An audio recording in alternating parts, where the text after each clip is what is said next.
Hello बच्चों, फिर आज हम लोग एक बार अपने YouTube channel south city PCMB पर मिल रहे हैं। जैसा कि मैंने आपको पहले बताया था कि हमारे चैनल का नाम साउथ सिटी पीसीएमबी है, physics, chemistry, bio and maths. और ये सारे के सारे सब्जेक्ट्स को ईयर लॉन्ग लेक्चर सीरीज के साथ अवेलेबल किया जा रहा है हमारे इस YouTube चैनल में। सारे के सारे स्पेशलिस्ट टीचर की थ्रू आप लोग इन सारे सब्जेक्ट्स के स्टडी कर रहे हैं। ठीक, हम लोग अपने सॉल्यूशन चैप्टर पे हम लोग थे और उस सॉल्यूशन चैप्टर्स पे हमने अब तक 4 वीडियोस लॉन्च कर दिए और उन 4 वीडियो में आपको हमने concentration of the solution, molarity, molarity, mole fraction, normality, साथ ही साथ सॉल्युबिलिटी एंड हेनरीज लॉ और राउल्ट्स लॉ, वेपर प्रेशर के लिए जो राउल्ट्स लॉ है वो भी हमने बताया आपको। राउल्ट्स लॉ के अलावा आइडियल, नॉन आइडियल पे भी हमने बात की। आज हम लोग उसके आगे बात करेंगे। तो सबसे पहले हमारे पास जो टॉपिक है कल का, आइडियल और नॉन आइडियल सॉल्यूशन तक हम लोगों ने बात की थी और उस आइडियल नॉन आइडियल सॉल्यूशन के आगे आज हमारे पास एजियोट्रोपिक मिक्सचर्स और special case of Henry's law. ठीक, तो कल हमने इस टॉपिक पे बात की थी special case of Henry law पे। आज उसमें कुछ टॉपिक रह गए थे कि कुछ रिमेंबर करने वाले पॉइंट थे, उन पे भी हम लोग आज बात करेंगे। उसके पहले हम लोग बात करते हैं azeotropic mixtures. Azeotropic mixtures actual में होते क्या है? It is a binary liquid solutions which boils at a particular temperature like a pure liquid. It distill over in the same composition at this temperature. It is also called as constant boiling mixtures. हमने कहा boiling जो binary liquids particular temperature पर boil होते हैं, उनका composition भी उसी same composition पे रखते हैं वो लोग, तो ऐसे मिक्सचर्स को हम लोग एजियोट्रोपिक मिक्सचर कहते हैं। It is a binary liquid solution which boils at a particular temperature, मतलब सॉल्यूशन बनने के बाद सॉल्यूट को सॉल्वेंट में मिलाने के बाद जो सॉल्यूशन बना वो पर्टिकुलर उसी टेम्परेचर पे वो बॉइल होंगे। अब जैसे 95% इथेनॉल है तो 95% इथेनॉल जो है उसमें 5% वाटर है, 95% इथेनॉल है। उस कंडीशन में क्या होगा कि अब जो बॉइलिंग पॉइंट होगा वो तो इथेनॉल के बॉइलिंग पॉइंट्स के अप्रॉक्स ही होगा, वाटर के बॉइलिंग पॉइंट के अप्रॉक्स तो नहीं होगा। तो ऐसे मिक्सचर्स को हम लोग एजियोट्रोपिक मिक्सचर्स बोलते हैं। 2 टाइप के मिक्सचर हमारे होते हैं, एक होता है हमारा मिनिमम बॉइलिंग एजियोट्रोप और दूसरा होता है हमारा मैक्सिमम बॉइलिंग एजियोट्रोप्स। तो मिनिमम बॉइलिंग एजियोट्रोप और मैक्सिमम बॉइलिंग एजियोट्रोप की अगर हम लोग बात करेंगे तो सबसे पहले आता है हमारा मिनिमम बॉइलिंग एजियोट्रोप। कह रहा है it is a azeotropic mixtures whose boiling point is less than that of boiling point of individual liquid components. It is shown by the non-ideal solution with positive deviation from Raoult's law. तो कह रहा है कि it is a azeotropic mixture whose boiling point is less than, उसका boiling point क्या होगा? Less than that of boiling point of individual liquid component, जो particular component है उससे कम होगा बॉइलिंग पॉइंट। तो ऐसे एजियोट्रोपिक मिक्सचर्स को हम लोग मिनिमम बॉइलिंग एजियोट्रोप्स बोलेंगे और ये जो प्रोसेस है वो शो करेंगे जो राउल्ट्स लॉ से पॉजिटिव डेविएशन शो करते हैं, वो सॉल्यूशन इस टाइप के एजियोट्रोप्स बोले जाएंगे। It means minimum boiling azeotrope बोले जाएंगे। For example azeotropic mixture of ethanol और वाटर का जो मिक्सचर है, हमने कहा ना 95% इथेनॉल जो है वो मिनिमम बॉइलिंग एजियोट्रोप का एग्जांपल होगा। उसी टाइप से मैक्सिमम बॉइलिंग एजियोट्रोप तो जस्ट उसी का अपोजिट है, जो भी राउल्ट्स लॉ से नेगेटिव डेविएशन शो करते हैं उनको हम लोग मैक्सिमम बॉइलिंग एजियोट्रोप बोलते हैं। और ऐसे सॉल्यूशन का जो बॉइलिंग पॉइंट है वो प्योर कंपोनेंट के बॉइलिंग पॉइंट से ज्यादा होता है, हाई होता है। तो क्या कह रहा है? It is the azeotropic mixture whose boiling point is more than the boiling point of individual liquid. It is shown by the non-ideal solution with negative deviation from Raoult's law. तो जो भी सॉल्यूशन राउल्ट्स लॉ से negative deviation show करेंगे ऐसे solution हमारे maximum boiling azeotropes होते हैं। ठीक, फॉर एग्जांपल में azeotropic mixture of HNO3 and water, 68% nitric acid, 68% जो HNO3 है वो हमारा मैक्सिमम बॉइलिंग एजियोट्रोप्स होता है, मैक्सिमम बॉइलिंग एजियोट्रोप उसको बोलते हैं। ठीक, ये हमारा मैक्सिमम बॉइलिंग एजियोट्रोप है। अब ये एजियोट्रोप्स के बाद अगला टॉपिक जो है वो आता है हमारा कोलिगेटिव प्रॉपर्टी। कोलिगेटिव प्रॉपर्टी होती क्या है एक्चुअल में, तो मेरे बच्चों मैं बता दूं ये एमसीक्यू स्टैंडर्ड की है और इससे भी ये क्वेश्चन जरूर आता है। एजियोट्रोपिक मिक्सचर से कभी-कभार डेफिनेशन आ जाती है और नहीं तो कभी-कभार इनमें से कोई आ जाता है कि 68% HNO3 किस टाइप का एजियोट्रोपिक मिक्सचर है या 95% इथेनॉल किस टाइप का एजियोट्रोपिक मिक्सचर है। तो ये इस टाइप से क्वेश्चंस आपके आ जाते हैं एग्जाम में। आगे कह रहा है कि कोलिगेटिव प्रॉपर्टी क्या है, तो कोलिगेटिव प्रॉपर्टी मेरे बच्चों क्या है कि the properties whose value depends on the number of solute particles not on their nature. Colligative property वो प्रॉपर्टी है जिनकी value number of solute particles पे डिपेंड करती है, नेचर ऑफ सॉल्यूट या सॉल्वेंट पे नहीं। जिनकी property number of solute particles पे डिपेंड करती है, नेचर ऑफ द सॉल्यूट और सॉल्वेंट पे नहीं। तो ऐसे कंपाउंड को, ऐसी प्रॉपर्टीज को हम लोग कोलिगेटिव प्रॉपर्टी बोलते हैं। These are the properties which depends only on the number of solute particles in the solution but not on their nature of solute particles or solvent molecules. Colligative properties depends upon the number of molecules of particle. You know children, मैंने वही कहा कि जो properties number of solute particles पे depend करती हैं उसके nature पे नहीं, ऐसी properties को हम लोग कोलिगेटिव प्रॉपर्टी बोलते हैं। ये एमसीक्यू स्टैंडर्ड का क्वेश्चन है, एमसीक्यू पे कई बार आया है कि colligative properties depends upon the number of solute particle, number of solute particle, nature of solute particle, nature of solvent particles, none of these. Answer क्या होगा आपको पता है। अब ये कोलिगेटिव प्रॉपर्टी होती कितने टाइप से हैं, तो ये कोलिगेटिव प्रॉपर्टी जो होती है डाइल्यूट सॉल्यूशंस के लिए होती हैं और ये कोलिगेटिव प्रॉपर्टी 4 टाइप की होती है, 4 टाइप्स की। पहला है relative lowering in vapour pressure of the solution, relative lowering in vapour pressure of the solution. दूसरा elevation in boiling point of the solution. तीसरा depression in freezing point of the solution और चौथा है osmotic pressure. ये 4 type के solution की जो dilute solution की कोलिगेटिव प्रॉपर्टी है, ये 4 कोलिगेटिव प्रॉपर्टी होती हैं और इन्हीं 4 कोलिगेटिव प्रॉपर्टी पे हम लोग को बात करनी है। ठीक, जैसे पहली कोलिगेटिव प्रॉपर्टी कौन सी आती है, relative lowering in vapour pressure. तो सबसे पहले लोअरिंग ऑफ वेपर प्रेशर क्या है, हम इस पे बात करने वाले कि लोअरिंग ऑफ वेपर प्रेशर। मेरे बच्चों मैंने आपको 2 बातें बताई थी कि 2 टाइप के सॉल्यूट होते हैं, एक होता है वोलाटाइल सॉल्यूट और दूसरा होता है नॉन वोलाटाइल सॉल्यूट। 2 टाइप के सॉल्यूट होते हैं। तो वोलाटाइल सॉल्यूट का मतलब है जो वेपराइजेबल हो और नॉन वोलाटाइल सॉल्यूट का मतलब है जो वेपराइजेबल ना हो। ऐसे सॉल्यूट को हम लोग नॉन वोलाटाइल सॉल्यूट बोलते हैं। ठीक, तो यहाँ पे जो लोअरिंग ऑफ वेपर प्रेशर का केस है वो यहीं से शुरू होगा, क्योंकि जब आप किसी भी सॉल्वेंट में कोई नॉन वोलाटाइल सॉल्यूट आप ऐड कर दोगे तो जाहिर सी बात है vapour pressure of the solution decrease कर जाएगा।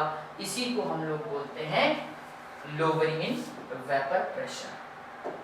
जैसे हमारे पास ये relative lowering in vapour pressure, तो हमने कहा ना कि सपोज करिए हमारे पास एक कंटेनर है, इस कंटेनर में हमने लिक्विड को फिल कर रखा है, लिक्विड को हमने फिल कर रखा है। ये पहले लिक्विड सॉल्वेंट था, फिर हमने क्या किया, इस लिक्विड सॉल्वेंट में हमने एक और सॉल्यूट मिक्स कर दिया। ऐसे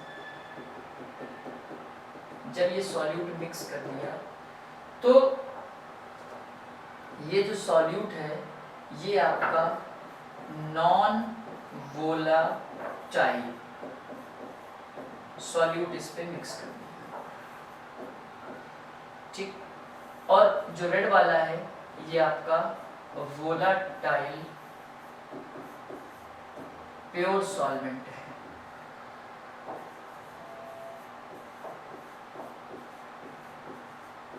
वोलाटाइल प्योर सॉल्वेंट है, ठीक। ये आपका पास का मैटर है। तो अब इस सिचुएशन में जब आपके पास non volatile solute volatile solvent, तो अगर आप पहले इसका प्योर स्टेट में प्योर सॉल्वेंट का वेपर प्रेशर निकालते तो शायद मेरे ख्याल से P0A होता, ठीक।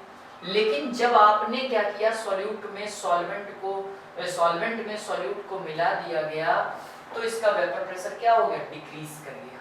यानी जो लोअरिंग इन वेपर प्रेशर आया, लोअरिंग इन वेपर प्रेशर आया, वो P0A माइनस PA आया। यानी सॉल्यूशन का वेपर प्रेशर प्योर सॉल्वेंट के वेपर प्रेशर से कम हो गया, ठीक। तो ये आपका लोअरिंग इन वेपर प्रेशर है, ठीक, नॉन वोलेटाइल सॉल्यूट मिलाने के बाद, ठीक। अब अगर हम लोग बात करें कि भाई ये तो लोअरिंग इन वेपर प्रेशर हो गया, और अगर relative lowering in vapour pressure की बात करेंगे तो डेल्टा P अपॉन P0, मतलब P0A minus PA upon P0A, ये हमारा क्या है, relative lowering in vapour pressure है, ठीक। इस पे जरा 2 मिनट थोड़ा डिटेल्स में बात करते हैं हम लोग। जैसे हम लोगों से बोला गया कि भाई आपको पता है कि lowering in vapour pressure,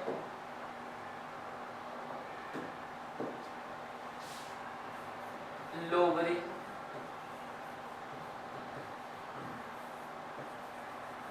in vapour pressure क्या है, हमने कहा P0A माइनस PA, ठीक। क्योंकि जब आप प्योर सॉल्वेंट में नॉन वोलेटाइल सॉल्यूट मिलाते हो तो जाहिर सी बात है सॉल्यूशन का वेपर प्रेशर डिक्रीज कर जाएगा, तो इसीलिए लोअरिंग इन वेपर प्रेशर। अब आई बात लोअरिंग इन वेपर प्रेशर के बाद अगर बात करें हम लोग relative lowering in vapour pressure,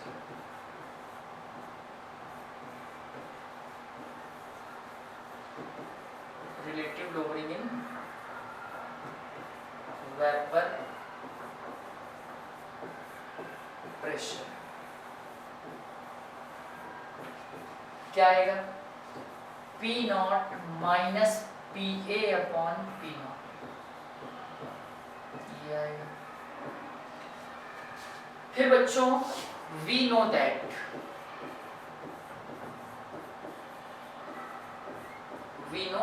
that क्या जानते हैं हम, राउल्स लॉ,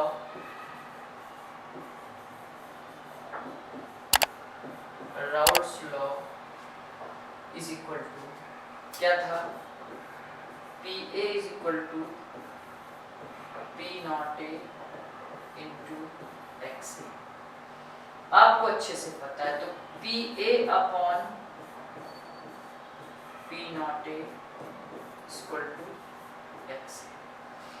दोनों से आप 1 को माइनस कर दीजिए, तो 1 minus PA upon P0A is equal to 1 minus XA, ठीक। इसको क्या लिखोगे, अपॉन P0A, इसको आप लिखोगे XB, क्योंकि एक कंपोनेंट का मोल फ्रैक्शन, दोनों कंपोनेंट का मोल फ्रैक्शन 1 होता है, और यहाँ पे एक का अगर XA है दूसरे को 1 से माइनस करोगे तो आ जाएगा।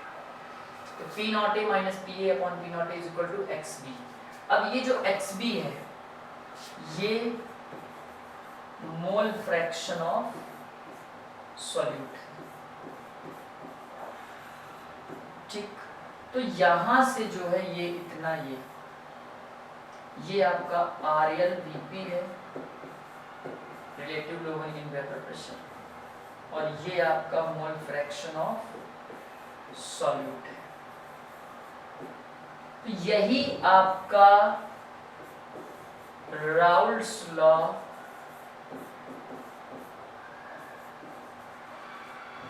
फॉर नॉन वोलेटाइल सॉल्यूट,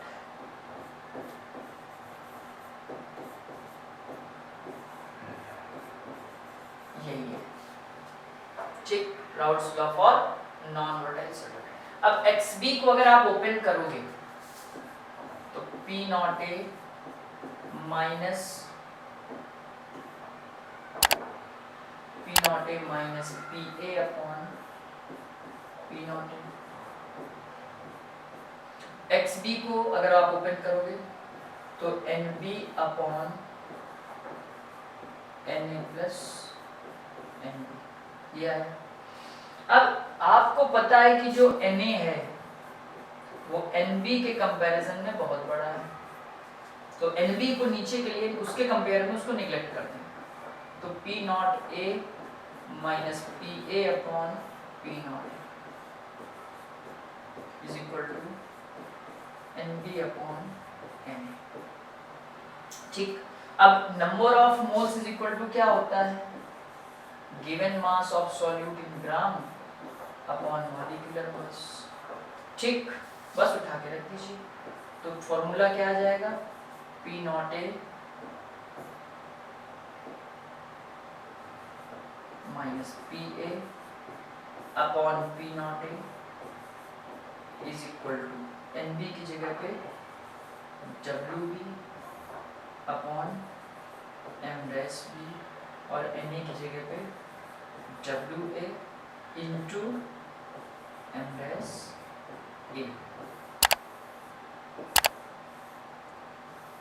ये आपके पास आ गया। ठीक, P नॉट ए क्या है, vapour pressure of pure solvent, vapour pressure of pure solvent. ठीक, PA क्या है, वेपर प्रेशर ऑफ सॉल्यूशन। ठीक, WB मास ऑफ सॉल्यूट। ठीक, WA मास ऑफ सॉल्वेंट। ठीक, MB और MA भी आपको पता चल गया होगा, मोलर मास ऑफ सॉल्वेंट और MB molar mass of solvent. तो इस तरह से आपने देखा कि ये फॉर्मूला हमारा प्रूफ होके आ गया है। ठीक, इस पॉइंट पे ये हमारा Raoult's law for non volatile solute है इस पॉइंट पे।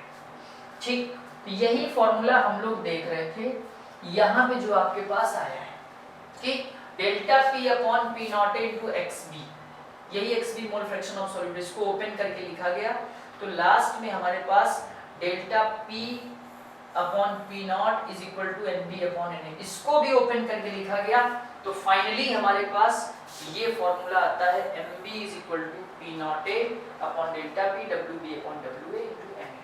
ठीक, तो यही हमारा राउल्स लॉ का नॉन वोलेटाइल सॉल्यूट था राउल्स लॉ के लिए। तो इस तरह से हम लोग इस पे कई बार न्यूमेरिकल्स भी इस पे सॉल्व करते हैं। ठीक, क्योंकि न्यूमेरिकल्स इसके बहुत जरूरी होते हैं और न्यूमेरिकल मेरे ख्याल से इसका एक आना भी है। कोलिगेटिव प्रॉपर्टी से एक न्यूमेरिकल आप कंफर्म समझिए कि एक न्यूमेरिकल आपको मिलेगा ही मिलेगा, बिना एक न्यूमेरिकल के आपका काम चलना भी नहीं है। ठीक है, तो चलते हैं बच्चों, ये तो हमारी पहली कोलिगेटिव प्रॉपर्टी हो गई जिसको हम लोगों ने कहा relative lowering in vapour pressure. ठीक, ये हमारी पहली कोलिगेटिव प्रॉपर्टी। आइए हम लोग चलते हैं दूसरी colligative property, elevation in boiling point. तो एलिवेशन इन बॉइलिंग पॉइंट क्या होता है, एक्चुअली में इस पे भी हम लोग बात करने वाले हैं। तो बॉइलिंग पॉइंट क्या है, सबसे पहले इस पे हम लोग बात करेंगे। तो बॉइलिंग पॉइंट अगर जनरली देखा जाए तो द टेम्परेचर इन विच, जिस टेम्परेचर पे कोई भी कंपाउंड बॉइल करने लगता है, उबलने लगता है, लिक्विड से वेपर फॉर्म में पहुंच जाता है, उसको हम लोग बॉइलिंग पॉइंट बोलते हैं। अब जब बॉइलिंग पॉइंट उसको बोलते हैं कि किसी भी टेम्परेचर जिस टेम्परेचर पे वो बॉइल करने लगे उसको हम लोग बॉइलिंग पॉइंट बोलते हैं। यहाँ केमिस्ट्री की क्लास 12 स्टैंडर्ड पे उसकी डेफिनेशन थोड़ी सी अलग हो जाती है। क्या हो जाती है? The temperature at which boiling point of a substance या vapour pressure of a substance is equal to atmospheric pressure. ये न्यू डेफिनेशन है। Vapour pressure of the substance is equal to atmospheric pressure, this is called boiling point of the solution। कि जिस temperature पर किसी भी liquid का जो vapour pressure है वो एटमॉस्फेरिक प्रेशर के इक्वल हो जाता है, तो ऐसे सब्सटेंस को, ऐसे कंपाउंड्स को हम लोग उसका बॉइलिंग पॉइंट बोलते हैं। ठीक, तो कह रहा है बॉइलिंग पॉइंट एलिवेशन का नेम वो दे रहा है। तो बॉइलिंग पॉइंट है क्या एक्चुअली में?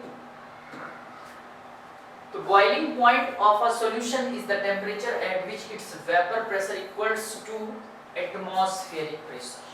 जिस टेम्परेचर पर उसका बॉइलिंग पॉइंट एटमॉस्फेरिक प्रेशर के इक्वल हो जाता है, उसका वेपर प्रेशर एटमॉस्फेरिक प्रेशर के इक्वल हो जाता है, उस टेम्परेचर को हम लोग बोलते हैं क्या? Boiling point. अब एलिवेशन इन बॉइलिंग पॉइंट क्या होता है? देखो, एलिवेशन का मतलब है इंक्रीज करना। अब बॉइलिंग पॉइंट बढ़ेगा कब एलिवेशन होगा बॉइलिंग पॉइंट में, मैटर ये करता है।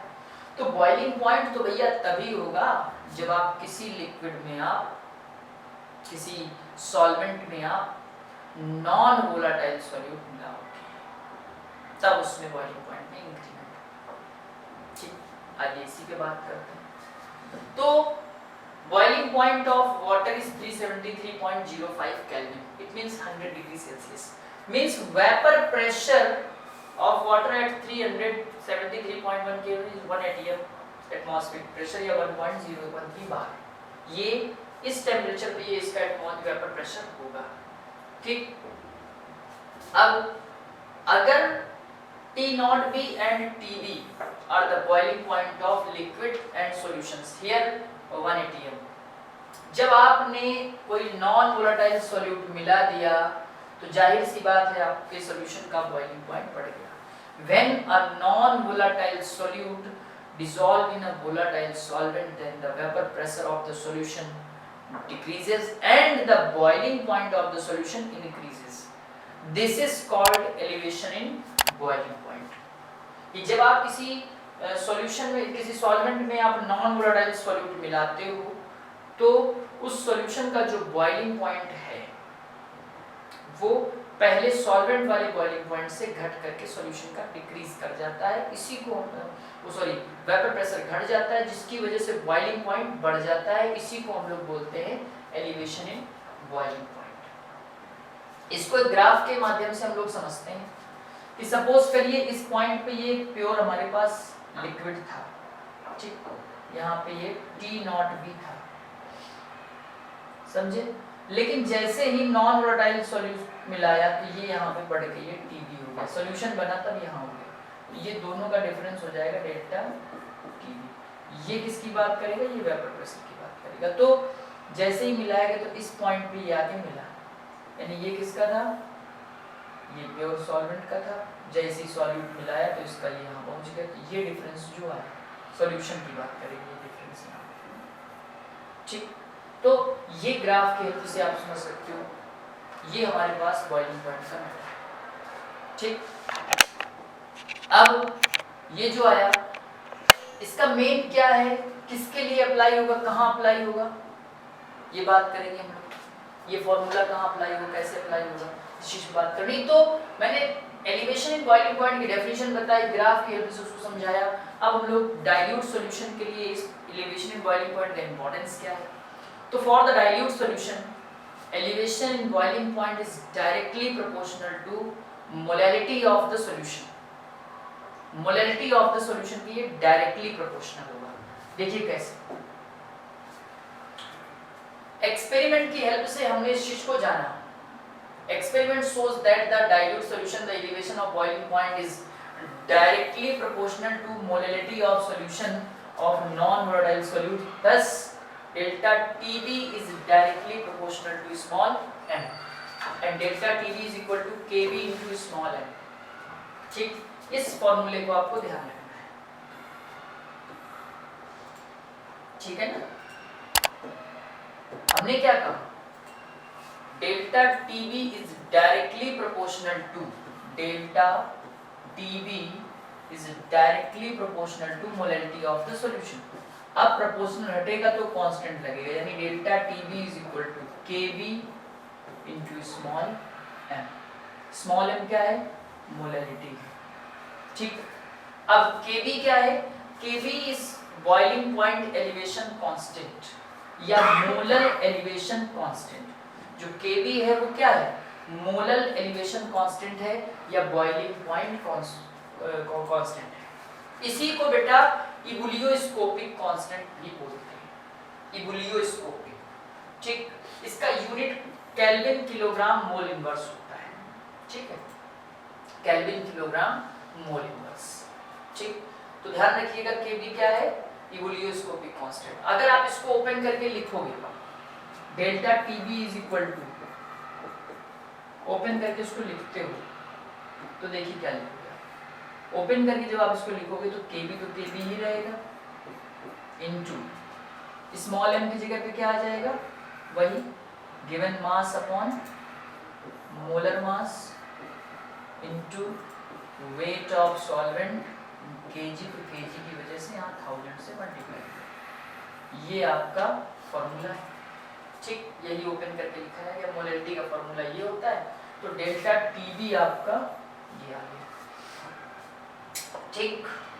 तो यहाँ पे ये आपका formula as and we can calculate the molar mass of the solute. आप मोलर मास के लिए एम इधर कर दीजिए और आपको बन जाएगा, कोई दिक्कत नहीं फॉर्मूला।